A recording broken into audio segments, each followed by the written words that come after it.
Hi grade 1-2s, hope you're going well in lockdown. I've just taken a video of how to make a roll-up snail, a paper or cardboard roll-up snail. Unfortunately, I didn't press record. I took a photo. So that's okay, because now we've got a little example and I'll show you how I made this one here. So I just got a piece of paper. You might have a thick piece of paper or just printing paper at home. You might have some cardboard, but I decided I'm just going to use paper. So to make it feel thicker, a bit more rigid and a bit more strong to curl, I'm going to fold this in half that way. So I'm just going to pop this down and fold it in half, pressing up the top there. All right, and now what I would like to do is to fold that again. So this time it's going to be a bit thicker and harder to hold, so make sure it matches there nicely. Press it down like that, and then like that on the edges. Nice and thick, nice and strong. Okay. And then what you would need to do is do some curling. So it's going to be a little bit stiff to curl, and it's a bit hard to curl around your finger. So what I suggest is if you've got a glue stick, that you could roll this on so that you can roll it around.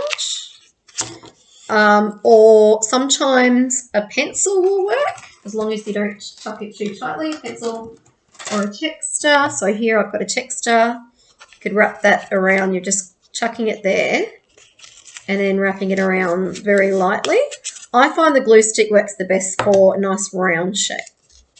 Now, I used a pencil before and I thought that was a little bit harder. So there's my little tip. So I'm just going to roll that around like that to make that nice round spiral shape. A cylindrical shape. So cylindrical means it's a cylinder shape like that. And I've got this bit here. And what I would like to do is just now let that go to unravel a little bit. And in the inside there, I want to just curl that around to make another little shape. So I'm going to do some taping here to make sure that that stays still. So probably is best to have a little bit of tape out beforehand, so that you might need someone to hold this for you while you tape. So that's my little tip. Pop some tape there to press it down with, and I'm going to put a little bit of tape on the other side. I'm just going to fold that over like that, and over to the other side. Okay, like this. Okay, and you could use a stapler. You could glue it with glue stick, whatever you like. Maybe mum or dad have double-sided tape at home. Okay, so now I need to do the front bit. So the way that I did this before was I drew on this, cut it out and coloured it in. But this time around, I'm thinking instead of keeping this bit open, I might actually glue it or tape it, a bit of both. So I'm going to do a little bit of gluing in between where those folds are so it doesn't stick up. You might actually like it hanging out. All right, so just need a little bit of tape at the top there.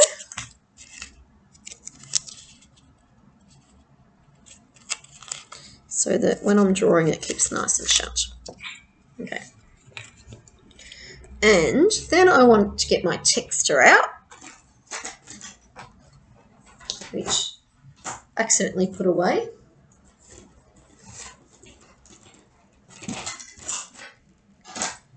And I want to draw these antennae bits and the eyes, which I made spiral to match the spiral of the body. I also put some spiral patterns on the top. You can decorate it however you like. So I'm doing the top antennae bit here, top of the head, some more antennae like that. And then I'm going to do some spiral eyes. Now, was just thinking about the way I did that before. I put the eyes there, but I feel like they actually need to be at the front. So I'm going to change that. I'm going to do some cutting out now.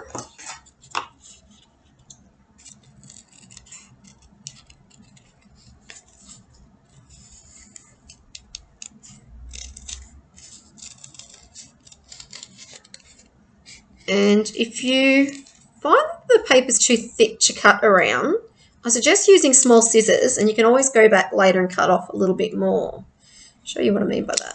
So say I've got some little bits hanging out, and just go back in and do some snipping now and make it a little bit neater. Okay, so we've got some little bits hanging out there. Need a little bit more glue.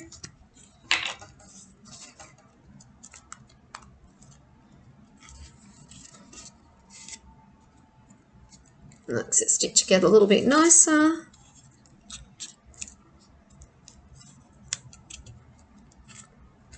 A little bit better. Okay, now, so I'm going to draw the eyes here.